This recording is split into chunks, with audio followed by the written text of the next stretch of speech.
Good morning, motor cars. It is Friday the 28th, getting towards the very end of July. Hope you have some happy plans coming up for the weekend.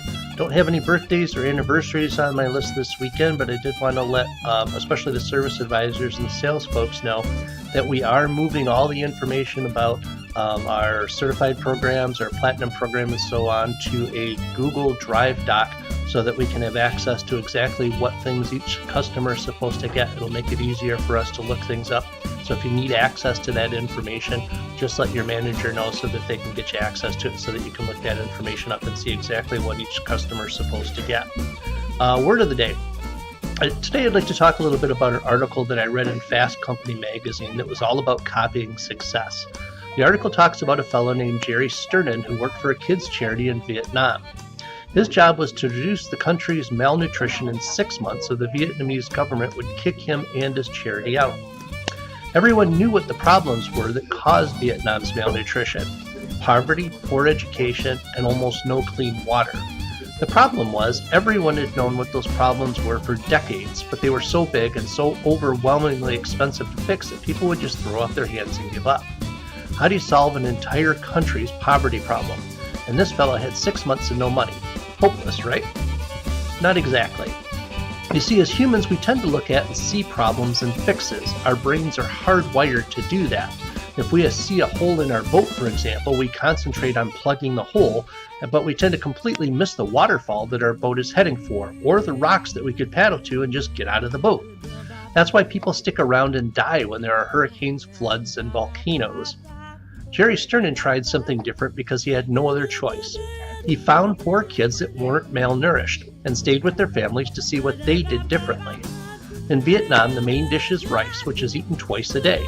He found out that the families whose kids weren't malnourished ate 4 times a day, same amount of food, just spread across twice as many meals. The reason that helped was because malnourished bodies can't process big quantities of food. The other thing he noticed was that the families of those kids would catch small shrimp and crabs out in the rice paddies and add them to the rice, something that only adults usually got to eat. The last thing that he noticed was while sweet potatoes were eaten by the families that had a little bit of money, poor families who couldn't afford them tended to only eat rice. But the poor families without malnutrition would buy the sweet potato greens and eat those, additional fiber and protein. After a month or so, Jerry started getting together groups of 10 families at a time to cook. He didn't tell them what to do.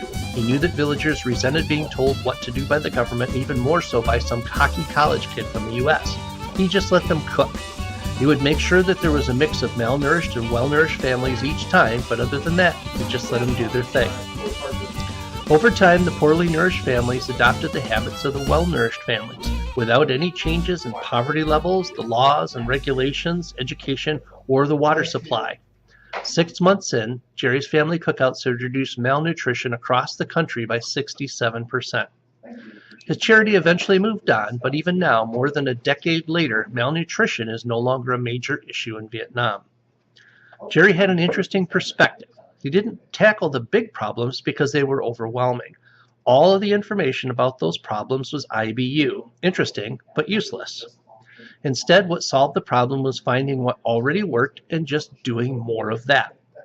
Eventually, if you do that, people tend to do only the thing that works, and the big issues become almost irrelevant. Here's a quote from Jerry. "Knowledge doesn't change behavior. We have all encountered crazy shrinks and obese doctors and divorced marriage counselors. The secret is to make the change part of something that people do anyway, like getting together for a meal, and do it the new way until the new way becomes the normal way." Have a great weekend, motor cars.